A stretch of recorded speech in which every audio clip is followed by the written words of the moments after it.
I'll jump right in. Welcome everyone. Before I go any further, I want to mention this session is being recorded, and we will be sharing this recording with you afterwards. Just so if you want to refer back to any segment or want to share it with anyone who might be interested in Calgary investing, so that would be available to you, will be made available to you. Now, what you see on the screen, these are the topics that we're going to be looking to cover. We'll do a quick round of introduction. We have Niesh with us, who we will formally introduce. And then most of you know me. For those who don't, my name is Preeti Singh. I'm Aman Singh. And like most of you, we both have been in corporate professionals, 9-to-5 jobs, but with our passion in real estate investing, we got into real estate as realtors, and now we are licensed realtors in British Columbia, mainly focused in Langley and some parts of Surrey. And now we are also getting licensed in Alberta very soon. So really looking forward to doing that as well. As part of the introduction, one of the things we wanted to share with you is really why we chose to start talking about Calgary and how did we get into it. So what you see on the screen is really the starting point of this journey. Last year, we were looking to start investing in real estate. And of course, just like everyone, we started with where we live. So we started looking for houses in Vancouver. Then we kept sort of broadening our horizon, like in BC, in mainland. And that research really started and ended pretty quickly because we really couldn't find anything which made sense. And that really led us to start thinking of looking elsewhere. And that is where that elsewhere for us turned out to be Calgary. And that's where we met Niesh. That's where we invested in the photo that you see on the screen. That's a duplex we bought last May. And it's a duplex semi-detached corner unit, which we bought for $600,000.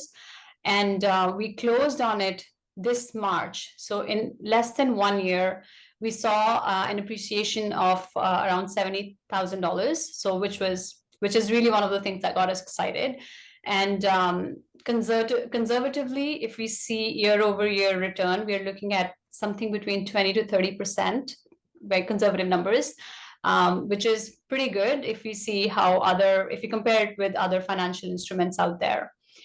The second thing that when I think about our story and what really got us interested in Calgary is when we closed on this property, which was this March. Now we have both the units rented out. And the good thing is that we don't have to pay anything out of pocket. So all our expenses are being covered by the rent.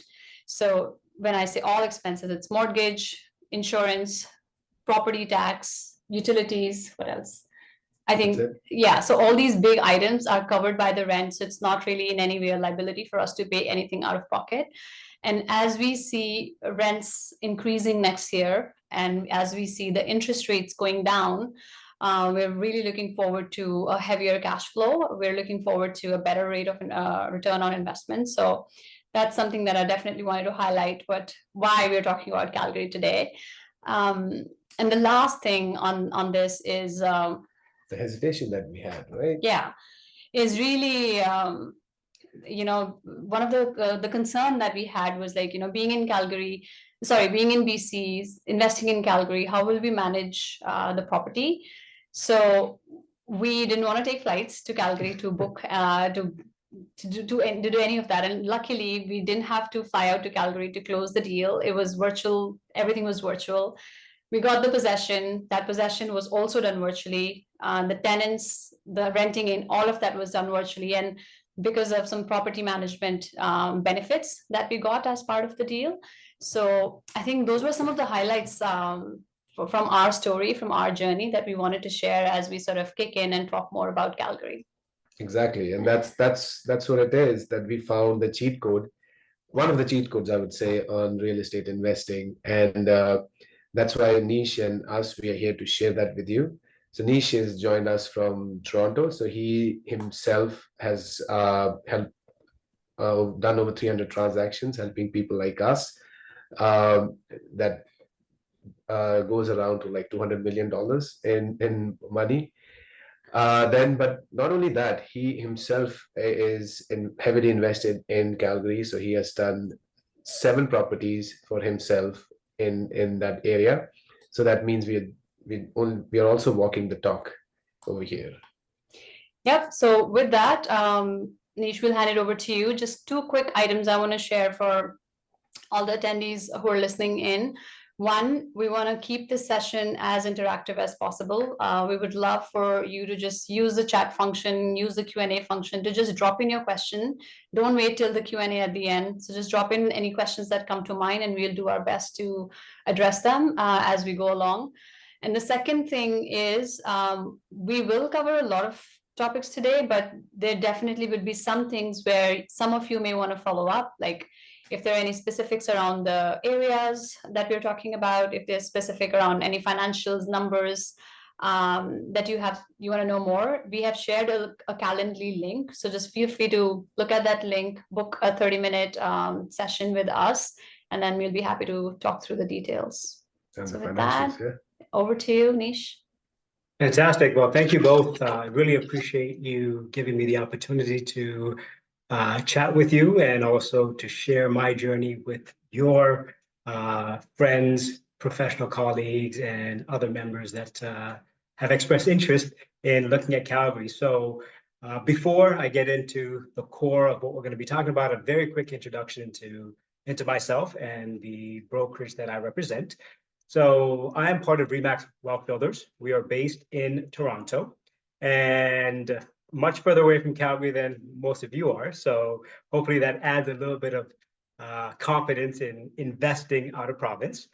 Over the past 4.5 years, the team that is made up of our broker and owner, Alex Wilson, the other associate, Kyle Davigi, who's also on the call with us, and we have a couple of other agents that are also under the Wealth Builder umbrella.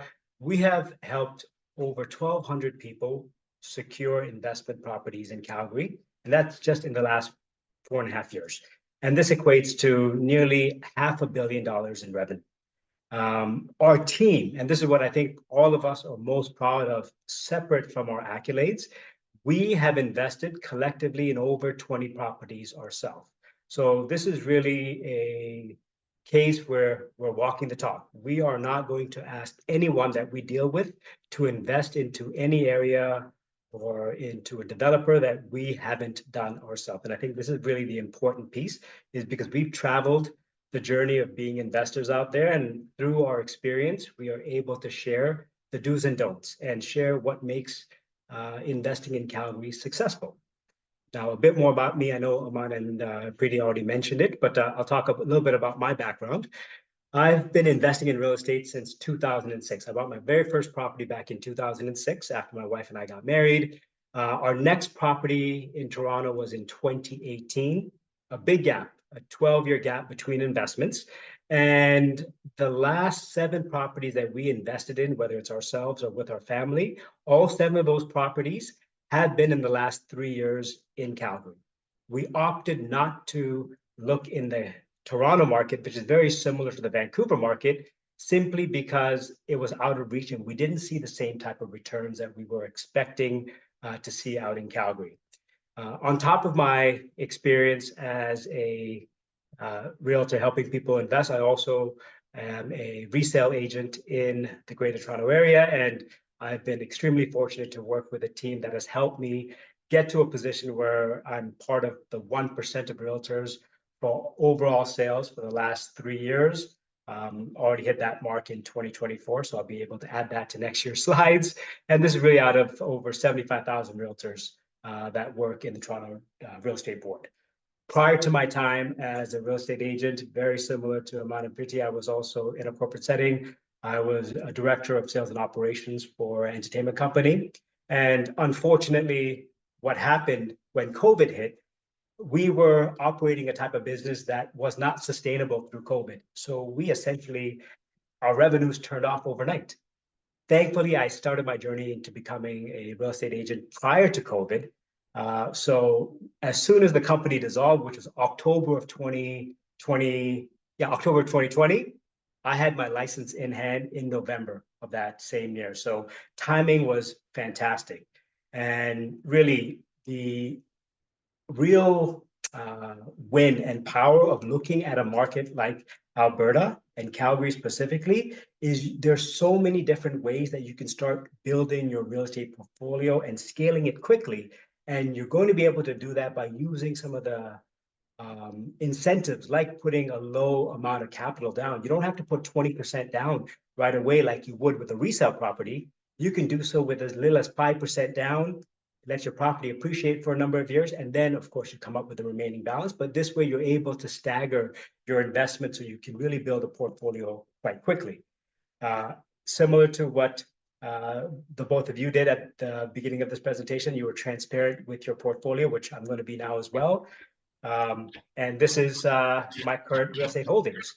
The first two properties are, as I mentioned, were in the Greater Toronto area, and everything after that has been in Calgary from 2021 to 2023.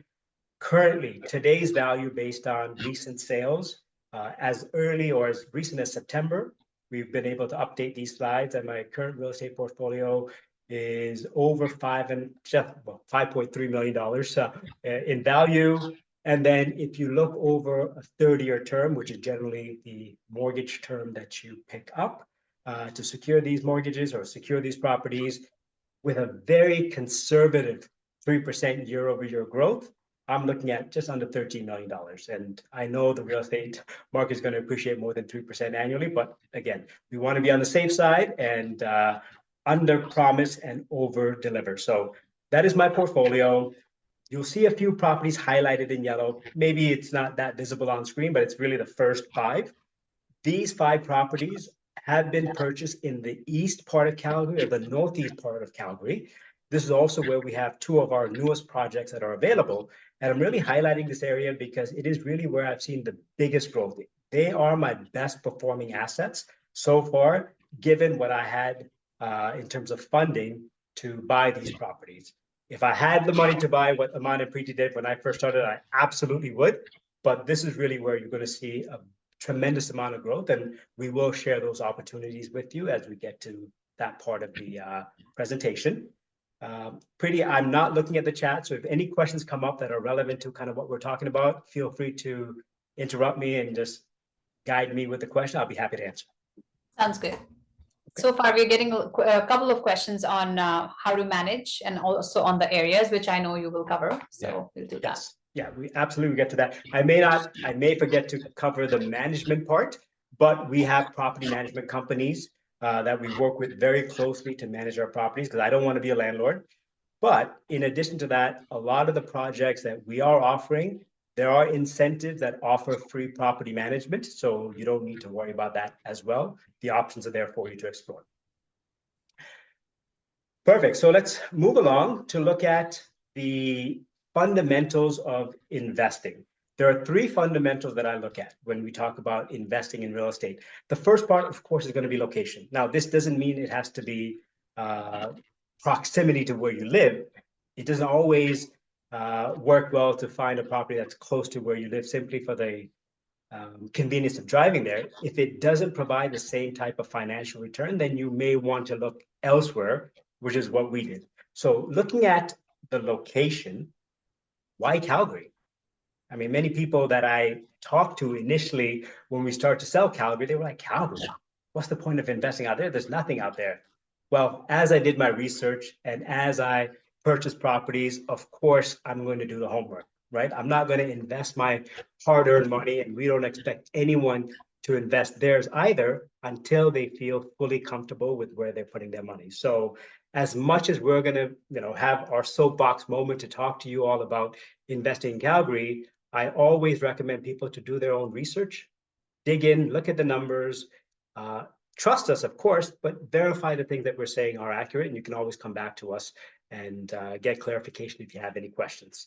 So going back to location, Calgary has been voted once again, and this is for the 4th consecutive year, the most livable city in North America for a multitude of reasons, in addition to the cost of living and also the job sector, which we'll talk about. But it's the sunniest city in Canada. Out of the 365 days, 333 days of the year are sunny. It's also the third most diverse city in Canada. So if you're looking for different types of food or entertainment or just the culture, only Toronto and Vancouver has a more diverse culture. It is the fourth largest city in Canada as well, and it has one of 4 true international airports in Canada, to the point that even WestJet relocated their home offices and their central hub to Calgary. For those that enjoy the outdoor space and want to make sure that they live an active lifestyle, you're just 90 minutes from the Rockies. And, that's a legit 90 minutes. Not that you have to leave at odd hours in the morning to make that 90-minute trip. You can get to the Rockies in under 2 hours. It's world renowned for skiing and other types of entertainment. And there's so much green space in Calgary. You can do so much, whether it's trail hiking, whether it's bike riding, there's just so much to do there. So it really attracts a variety of residents and investors and people that actually want to live there. In addition to being voted, #1 in North America, it was ranked #5 globally for the most livable city, and this is through the Global Livable Index. And this was a article that was put out, or study that was put out in July of this year. And if you look at the other countries that, Calgary is competing against and other cities, most of them are in Europe. They generally have slightly better weather, and that's really where I see, if you see the screen below, and you can see how we rate compared to those other cities. The one thing that brings Calgary down is the perceived notion where the weather isn't as great as everywhere else. But if that was on par with the other cities, we would be #1. And we have hit the top 5 in most livable cities in the last 7 years. So this is another trend. It's not a one and done.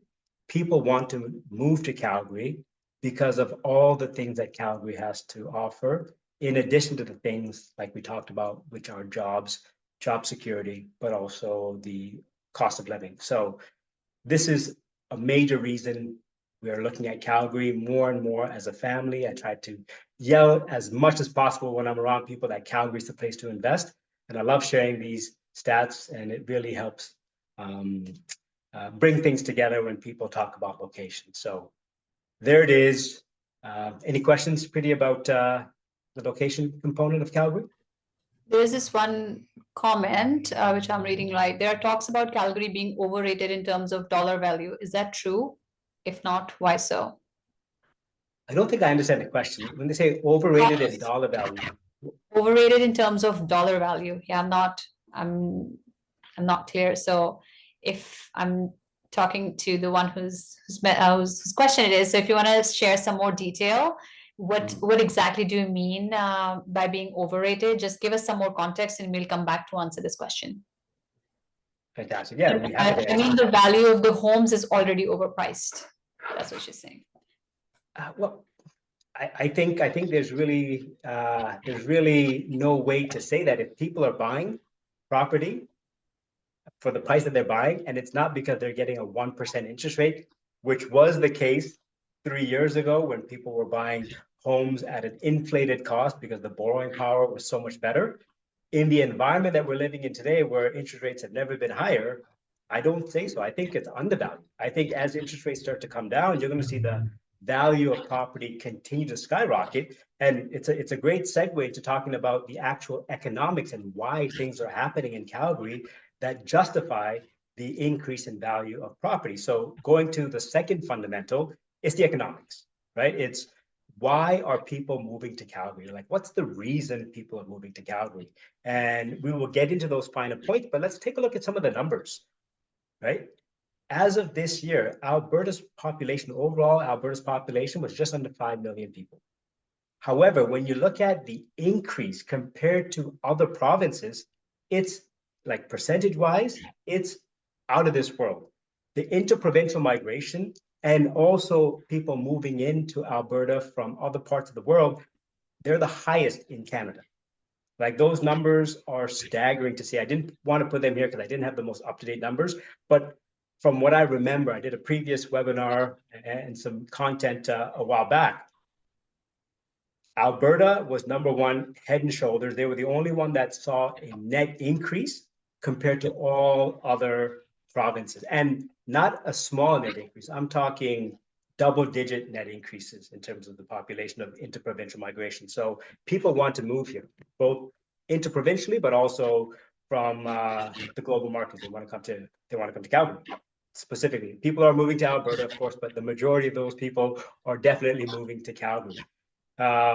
When we look at what the numbers are going to be in the future, there's so many studies from Stats Canada that indicates that Alberta will have a larger population than British Columbia within the next 20 years. That's a net swing of over 1 million people. And if you think about where Vancouver's real estate market is, Calgary's market, in terms of the value, it's about 7 or 8 years behind. But imagine you can go back in time and start investing in Vancouver's real estate with the money that you currently have at the prices that we're going to show you that's affordable in Alberta. I don't think anyone on this call would take would blink their eyes twice in taking that opportunity, because it does show all the stats and metrics that the economists look at to, as accurately as you can gauge future growth, to show how large of a population Calgary will have and overall growth of Alberta. So definitely still a ton of time to invest out there, because we're nowhere near the ceiling. We're not at the bottom. That was maybe 3 years ago, but we're nowhere near the top as well. So still some great opportunities available. They are predicting that the immigration to slow down as certain jobs are being filled. There was a ton of jobs that weren't being filled in Calgary, so they did have to open up to the international markets to support them. But these were not necessarily the type of jobs that would produce the most amount of income. Like, they were lower wage jobs. Because Calgary has such a booming economy, the people that were skilled were always vying for better positions. So there was a situation that was created where some of the lower paying jobs just weren't being filled. So that's why there was a big bump in the immigration over the last 2 years, including this year as well. So hopefully that answered the question that your colleague had about the dollar value. Fantastic.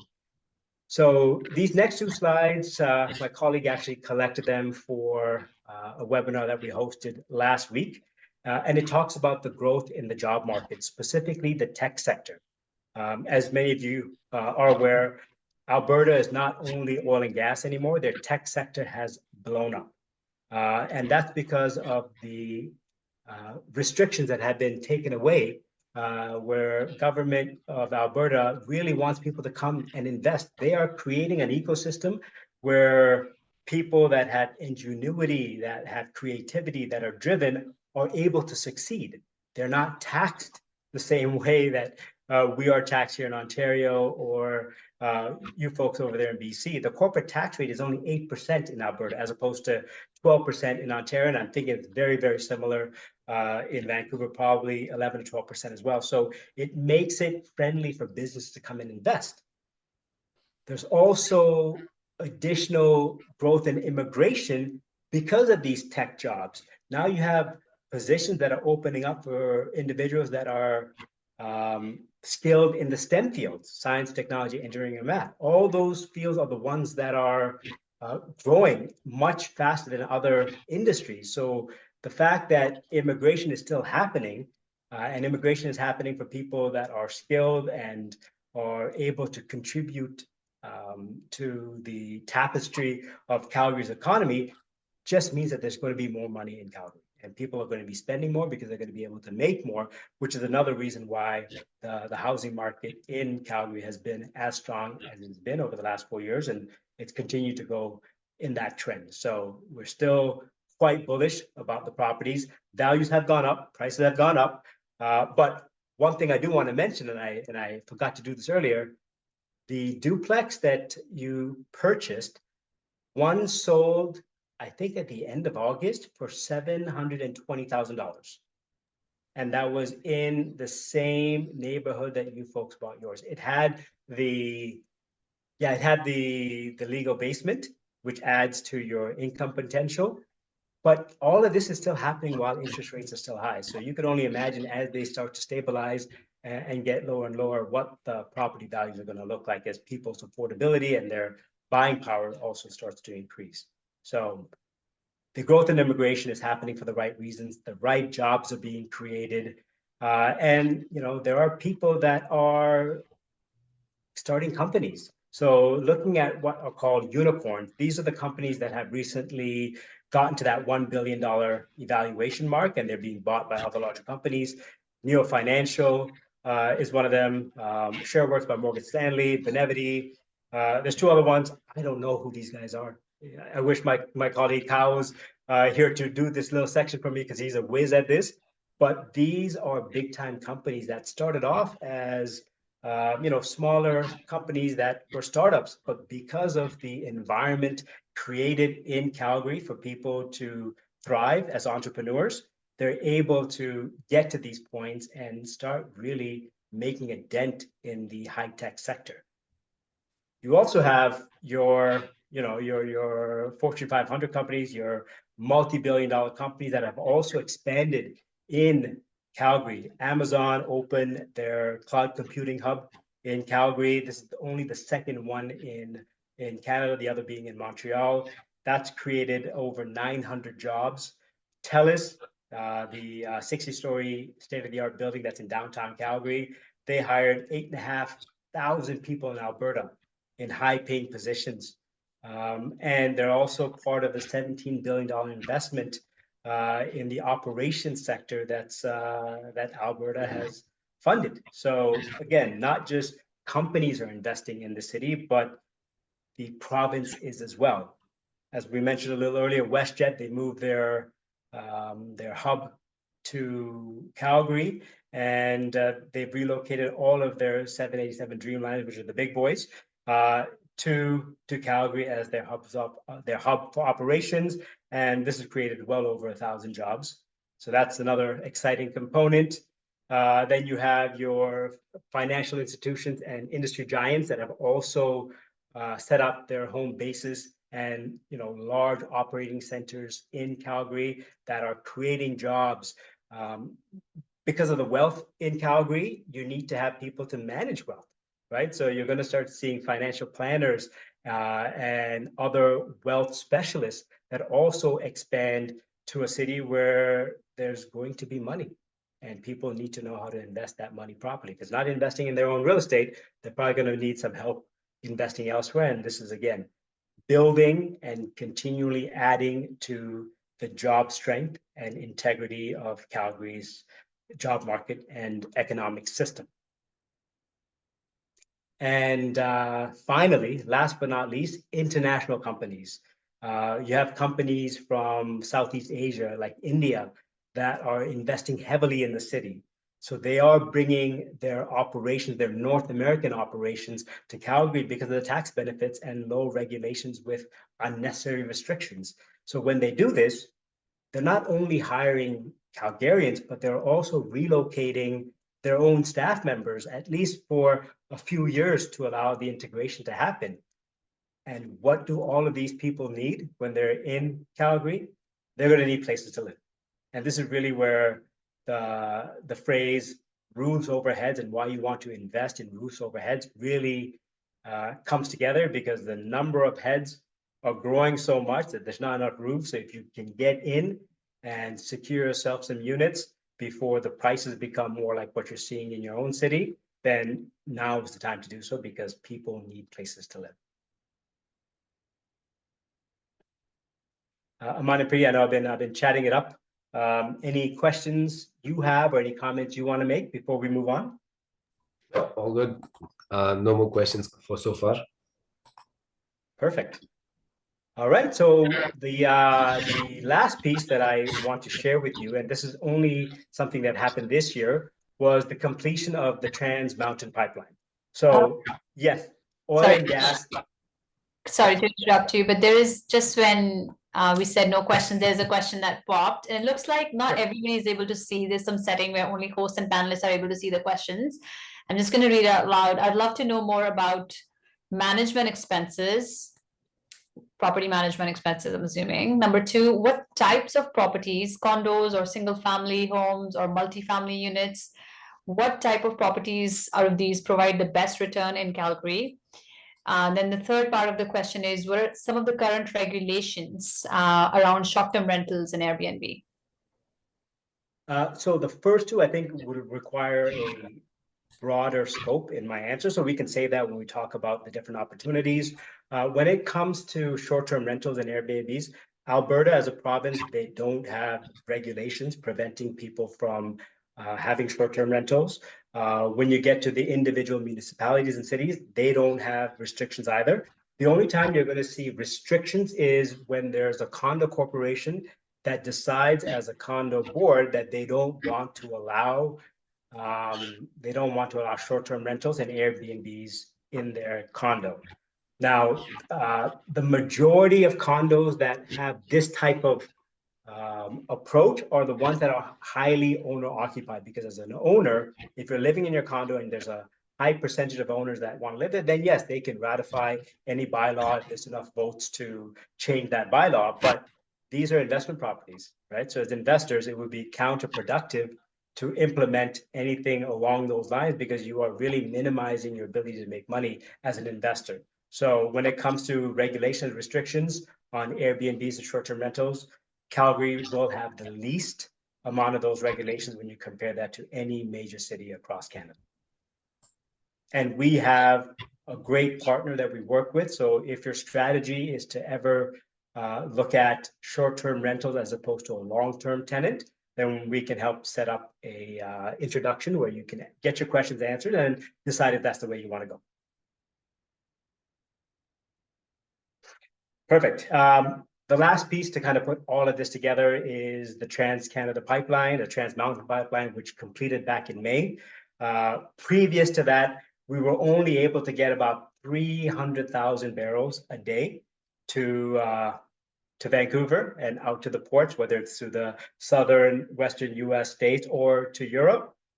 Once the pipeline completed back in May, that number tripled, and now we are just under 900,000 barrels per day that we're able to ship out.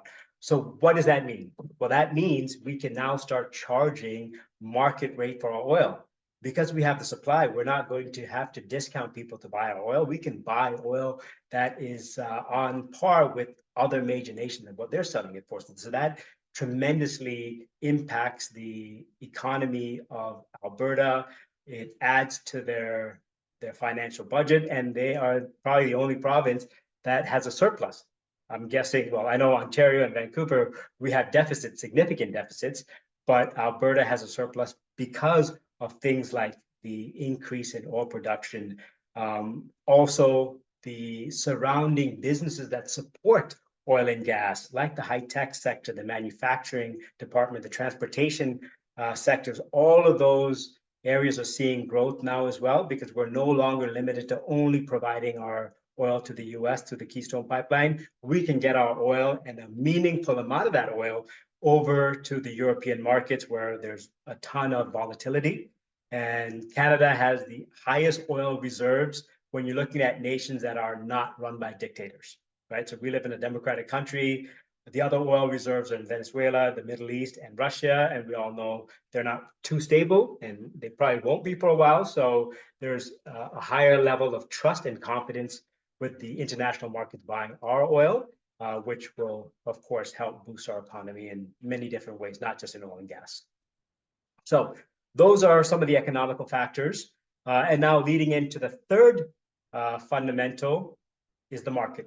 And the cost of ownership. Some of the questions that were asked a little earlier, and this is really where we can dig into some of the numbers so you can see why we are so excited with what's happening in Alberta and Calgary specifically. And what I'm going to show you next is not something that's unique. These are numbers that we have been seeing month over month for the last 36 months, maybe even longer. So we're looking at average home prices in double-digit increases year over year. Detached prices have gone up almost 14% from last year. Sales are down over the last couple of months, and sales have gone down in terms of quantity of sales across the board. You know, there's a slight churn in the system, and you know, people's buying abilities have been diminished because of the interest rates. But we are seeing some changes already in September. So I think September, October will show some differences, but you're seeing the home prices still continue to go up, which is a tremendous sign.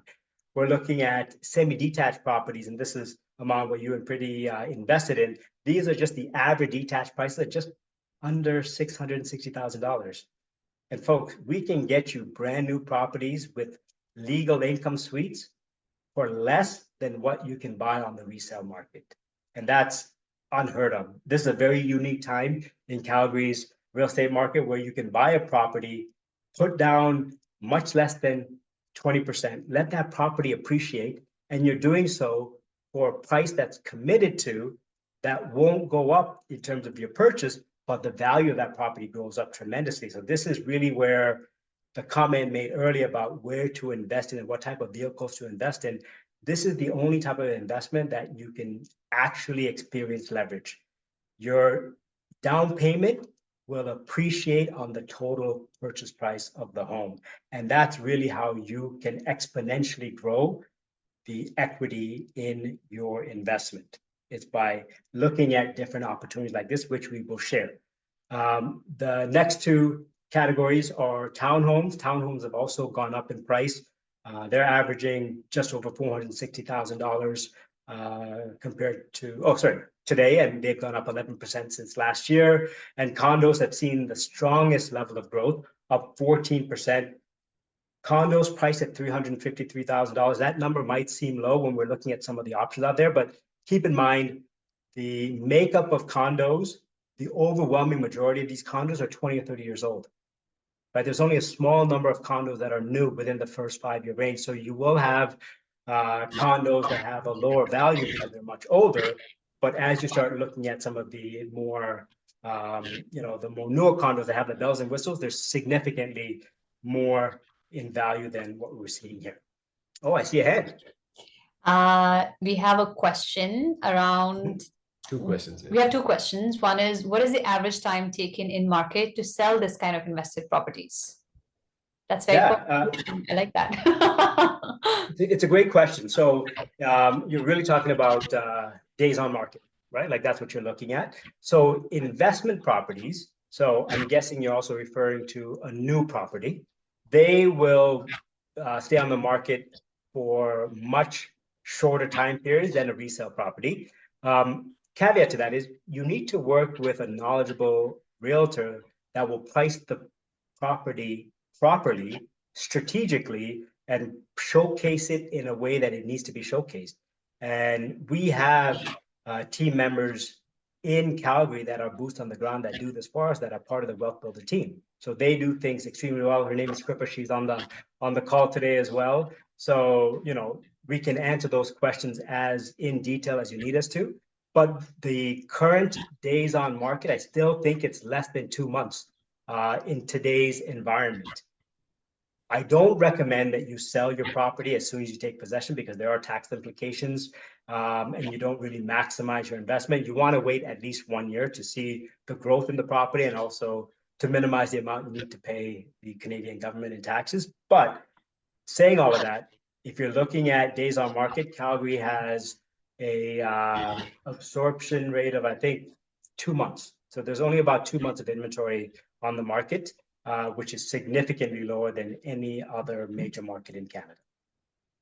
Speaking of major markets in Canada, I'm going to get to the next slide, but unless there's a question that needs to be answered now, which I'm happy to do. Yeah, there's one more, There's one more. It's based on your expertise in Calgary specifically, is it better to buy a condo or townhome if we want to hold it for a few years? It's a great question. I promise you, I am going to get to that when we get to the different property types. But the quick answer, which I'll expand on, is it's really based on your personal preference and how you want to grow your portfolio. But both are great options. I have both townhomes and condos in my portfolio. So I'll kind of get more granular as we get to that component. Where was I? Oh, okay. The next slide, I apologize. It's a bloodbath. This is what the markets as of the end of August look like in the Greater Toronto area and the Greater Vancouver area. There's a lot of red on these charts that I'm showing, and those are the decreases in sales, which is understandable, but also the decrease in property values, which is unfortunate. Now, many of these decreases are a result of the interest rates going up and down. But I think what happened in Vancouver, which is very similar to what happened in Toronto, is 3-4 years ago, you can get a 0.9% financing rate, right? So a home that should have been, let's say 1.2 million, people were spending 1.6 million simply because they could afford the monthly costs. Now, it's not the case anymore. The interest rates are stabilized. People are they have to redo their mortgages. They're not in that 0.9% anymore. They're closer to 4 or 5%. What happens? Your monthly costs go up significantly. People need to sell their properties. So when they sell their properties, they're just looking to escape, many of them, and not lose their home. So they will have to adjust their pricing. So there is a lot of that's happening. But on the other hand, you have people that are just looking to get into the market. They can only afford certain amounts of money. So when you have a pool of buyers out there that have a ceiling, and you are a seller that needs to list a property to sell for whatever reason it is, you have to adjust to what the market can handle. And this is what's been happening over the last year. House prices are coming down because of the affordability. If you look at Vancouver, the only category of price that is going up is the condo apartments, right? And the average price is $840,000. In Toronto, we're not that far, $675,000, just because there's so much more condos than any other property in Toronto. But you're looking at the average price in Calgary, which is less than half, almost a third of what you're seeing in Toronto and Vancouver. So this is one of the reasons why I looked outside of my home province and my home city when I looked at investing. And this is why, Aman and Preeti, you did the same. And truly, I have many, many clients from Vancouver. A large makeup of them are from Ontario and Montreal. But what's really exciting and encouraging to see is most recently, I would say more than half of my investors are from Calgary. It could be people that are moving from Vancouver and Toronto and they want to invest out there, but we also have local native Calgarians that are seeing what's happening in the market, and they're watching the numbers and they're listening to the data and paying attention. And they know that their property is going to appreciate like no other time in their history. So they are also taking advantage and buying property, which is why you're seeing the property values increase. Whereas, Vancouver and Toronto, we're probably not going to get there till, I want to say, mid-year next year, if not slightly later, once things stabilize. So this is the difference. So these are the market factors that are creating the excitement for Calgary. And another thing to pay attention to when you're looking at where you should be investing your money, if it's real estate that you want to invest in. So buying a property and owning a property, an investment property, isn't the only element of being an investor. There's also something called being a landlord, right? And I think this is some of the questions that people had. And I snatched this from my colleague's website here. And these are the rules, the landlord rules, and how different they are to Alberta, how different Alberta is to Ontario and BC. So for rent increases, there's no rent control. You can increase your rent with the tenant after you've satisfied the lease terms. Of course, if it's 1-year lease, you can only increase after the term is done, but there is no set cap. In Ontario and BC, I think the approximate increase options are like 2 and 2.5%. What is that going to do for anybody, right? Like nothing. In Alberta, it's a fixed term rent process. As a landlord, you're not obligated to go month after month with a tenant after your lease term expires, which means that as you come up to your 1-year lease with your existing tenant, that 60-day notice, they need to tell you if they want to stay or not. And if you want to end that term with them, you can, and you don't have to pay them out to do so. it is your investment, it is your priority, and the government looks at it like that. You still are needing to do the right things as a landlord. You can't be a landlord that's going to abuse their authority and take advantage of their tenants. But as long as you do things legally, you have the benefit of seeing your investment grow, because you can do things to adjust when the market allows you to do that. There's also deposit that you can take, whether it's a pet deposit or a damage deposit, to ensure that your investment isn't left in subpar condition when your tenants leave. Those deposits are enforceable, and if you have issues with your tenants and it exceeds the deposit, they are legally responsible, and you have the ability to take action on them. The landlord and tenant board in Alberta, they are fully staffed, and that's another reason, or that's a result of the surpluses that are there in Alberta. They have the ability to pay employees to work in the departments you need to have them work, to allow the types of actions that need to be taken when you have issues with tenants and they aren't paying rent. So something that would take a year in Ontario, BC to do, to get a tenant out, can take less than 30 days in some cases, because things happen quickly and you're able to enforce the law. You're not going to wait 10 months just to get a hearing with a landlord and tenant board. Those things happen right away. So there is a second significant benefit to investing in Alberta that's separate from the cost and depreciation, but it's also the cost of ownership, both the financial cost, but the mental cost as well. Like, imagine owning a portfolio of properties and you're having tenant issues with half of them, or even with a small percentage of them. You're going to be spending sleepless nights, because if your tenants don't pay you, okay, that sucks. You can't do anything, but you can't just say, hey, guess what, bank? I'm not going to pay you because my tenants aren't paying. That's not going to happen, right? So there are other things in place to ensure that investors are able to feel confident about their investment. Preeti, I like what you did before. So if questions come up, you could put up your hand, then I'll stop and then I'll engage you. But unless I see that happening, I'm going to blaze ahead. We do have two questions. Okay. I know we have just 10 minutes left, so I'll encourage everyone to just put in any other questions you might have. But as of now, one question that we have is, there is I think it's related to one of the slides that you showed earlier. It says there is an increase in new listings while the sales has dropped. What could be the reason of the price inflation? Well, the reason that, and this is across the board, people are selling more. There's more inventory on the market. And it's almost like a chicken and the egg situation, right? When there's more inventory on the market, the number of sales will drop. That's just what happens from a supply and demand standpoint. The reason that there's more inventory, specifically, I'm going to talk for Calgary, is there's a lot of new developments that have come up, and people that signed up back in 2020, they might have planned for a 1% or 2% interest rate.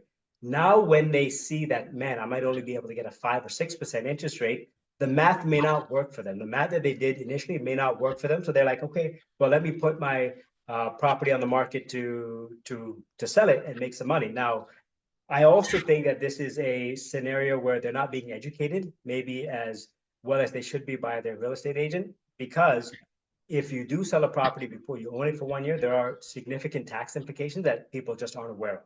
So I think some of it is misinformation, miseducation, but the other component is there's just inventory that's coming on the market that people are trying to get rid of. However, those numbers don't look anywhere near the decrease in the volume of sales as you're seeing, both percentage-wise and volume-wise, you're seeing in Ontario or in Vancouver and in Toronto. It's night and day different, but it is a reality nowadays, but the impact of that reality is going to be for a shorter time, and it's going to be minimal compared to other major markets that you can invest in. The next question we have is, how easy is it to long-term rent these properties if the investment properties are available in such large numbers? So if we have so many, I understand it to be, if there's so many properties coming in, how easy is it to rent for long-term tenancies? Yeah, I think supply and demand piece. It would be really hard if the population wasn't growing. But the reason why these investments are happening is because the populations are growing. So just because there's more inventory coming on the market, it doesn't mean that the vacancy rates are skyrocketing. The vacancy rates are still at an all-time low in Calgary because people still need places to live and the population continues to grow. So I don't have any issue of the inventory coming on the market. There might be some very short-term pain. And when I say short-term, you might have a month's worth of pain where a number of units come on the market at the same time. So there's going to be tenants that are going to be fighting for different units. So you might have to wait for the second month before it gets leased out. But again, that's a very, very small, tiny fraction of the overall picture. All my properties that have been tenanted, I've had people in that unit before my first mortgage payment was due, meaning someone was in there within the first month because your mortgage payment is only due, a month after you take possession of the property. So it's worked out well for me. Yep. Fantastic. So I'll really go quickly through this next slide because we can get into the weeds later on a one-on-one basis or a second smaller webinar that we host. But some of the advantages of investing in Calgary is prices have gone up. Still seeing the lowest inventory levels in over 20 years when you're looking at the population growth. You're going to get the best return on every dollar that you're spending. You're going to be able to cash flow. I don't even know what the word cash flow is in Ontario. You're bleeding sometimes, in the thousands every month when you're looking at your carrying costs versus the rent that you can capture. There's growth in the tech sector that's going to continue to grow. Landlord friendly, like we talked about with the landlord and tenant board and the different rules in place. There's no land transfer tax, no development charges, no HST, no occupancy period. So what that means is if you see a price for a condo that's $350,000, including the taxes, that's what you pay. You're paying maybe $1,200 to your lawyer for the lawyer fees and the disbursement and all that, but there are no hidden fees. You're not paying any additional taxes. There's no land transfers that you're going to be out of pocket for. I know in Toronto, I pay 2 land transfer taxes, and you need sometimes an extra $150,000 on closing on top of whatever remaining down payment you need to put down, which isn't something a lot of people have access to. So the affordability and the barriers to entry are significantly lower, and the upside is so big. So these are the reasons why Calgary is the focal point for my investment portfolio. And in terms of different opportunities, we have condos that start in the mid 300s, townhomes in the high 400s, low 500s, and then single family homes and semi-detached properties in the $500,000 and $600,000 range. The 2 new projects that we talked about that I mentioned earlier, HIGHGATE, which is in the Northeast, it's closing in 2026, 2027. 2-bedroom, 1-bathroom units start at $365,000 plus the GST, which is only 5%. So you're looking at just over $400,000 for that.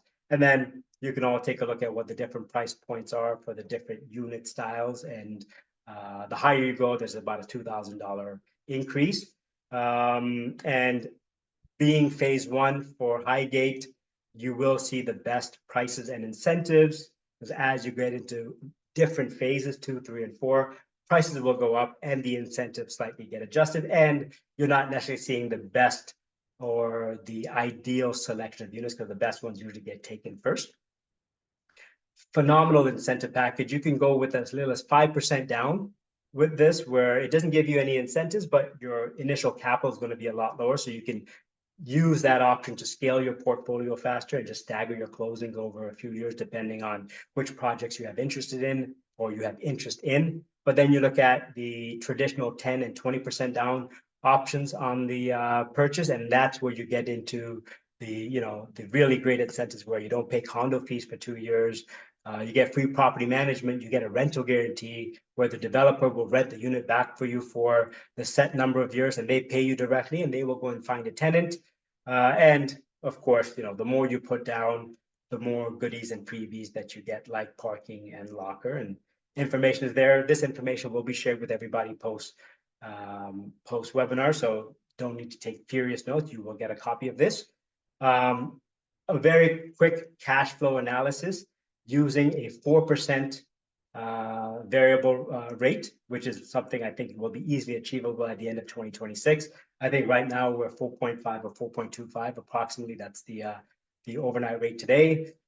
Base rent for your 2-bedroom, 2-bathroom property, which is the one I showed you a bit earlier, the one that was just over $400,000. Base rent today, that's very conservative, folks, because I'm collecting 22.5 on one of my units, which is the same dimensions as the one that I showed earlier. But we are going to be conservative, just using $2,300 a month as your base rent. Putting 20% down, your mortgage will be on $330,000. On a 5-year variable at 4%, you're looking at $1,565 being your mortgage. Condo fees are going to be free. Property taxes, I'm paying about $120 a month. So again, I added for inflation, let's say it's $150 a month. Utilities are paid by the tenant. You can pay a property management company to manage your property if you want to, separate from any rental guarantee. If you decide to not go with the rental guarantee, you're paying them 7% of the monthly rent that they secure. Even at this analysis, again, which is conservative in many ways and over predicted on the expenses, your monthly cash flow is going to be over $400. And we can go through this exercise individually with anyone that is interested. Happy to run through the numbers with you as we look at specific units. That's one project. Then we have our townhome project, which is WATERCREST. It's a 4-bedroom, 3-bathroom townhome, 1,570 square feet. It will be closing in 2026, potentially leading into 2027 as well. You have your mid unit starting at $495,000 plus GST. The end unit, $520,000 plus GST. Down payment options. You got some great features here. Unfortunately, this does not have 5% down just yet. But with the 10% down, you get 1 year free of condo fees, a free rental guarantee of $2,400 or $2,500 a month, depending if the end unit or mid unit. And there's also property management thrown in there. And then you have the 20% down, which just extends these incentive periods. Similar to the cash flow analysis did on the condo. Here's what it looks like. I'm not going to go through every line item. I'm sure everyone can read. But as I have this on the screen, the question was asked earlier, hey, what's better? Is a townhouse better than a condo? Overall, I would say yes, but I would also say a duplex is better than a townhouse. But it really depends on how much money you have to spend as your investment, how much of a carrying cost you want to take on when it's time to take the mortgage, and really how much overhead you want to be managing. Because of course, a freehold property like the one Aman and Preeti bought, there's more things that are going to be involved, like lawn care. You are responsible for the roof, even though there's a warranty. If something happens post-warranty, that is still your responsibility. It isn't covered through a condo fee or a strata fee like the condominiums are. However, they appreciate at a much higher level. So if you can bear some of the risk, the reward is going to be greater. In my portfolio, the best performing assets that I have are the 3 townhomes, which are within 5 minutes of this project, WATERCREST. So happy again to talk to anyone in greater detail about this project, because I have 3 of them that are currently tenanted and collecting cash and cash flowing, even at a crazy 7 point something rate that I have to pay. I'm still able to cash flow because the prices are better and the rents are high. So that wrapping it all up, I apologize for blazing through these last few slides. There are other options available as well. So we could definitely talk about the different projects that we still have inventory for. There's other condo options. There's downtown condos. There are freehold properties like the one that Aman and Preeti bought. We still have options available in that construction site. And there's other opportunities to buy freehold properties in Calgary as well. And now we're over time, but I am happy to stay on. For anyone that wants to stay on to ask questions, I'm happy to be on as long as Aman, you and Preeti are as well. Yeah. Yeah. I would say that we are at time, but happy to stay back if there are any questions. But there is a link. I hope the Calendly link is available to all. If not, it will be in the email that you will get tomorrow or day after. So feel free to book some time with Niesh and us if you have any questions on what you saw today, and then we'll be happy to answer. But we're going to stay online to see if there are any other questions. Yeah. Well, but I still see a few folks on the line. I do want to say thank you so much for your time. Thank you for sticking, and yeah, we'll Talk look to you forward soon. Yeah. And Sorry, before we go, did we get all the questions answered in the Q&A? We did. Yeah. Yeah, We did. Okay, awesome. Awesome. Well, hey, thanks so much for going through this with us, Aman and Preeti. I really appreciate you inviting me on to chat with your colleagues and your contacts, and happy to support you as you begin your journey and expanding your real estate empire, and really looking forward to seeing you both do really well. Thank you. Thanks, Nish. Right in. Welcome, everyone.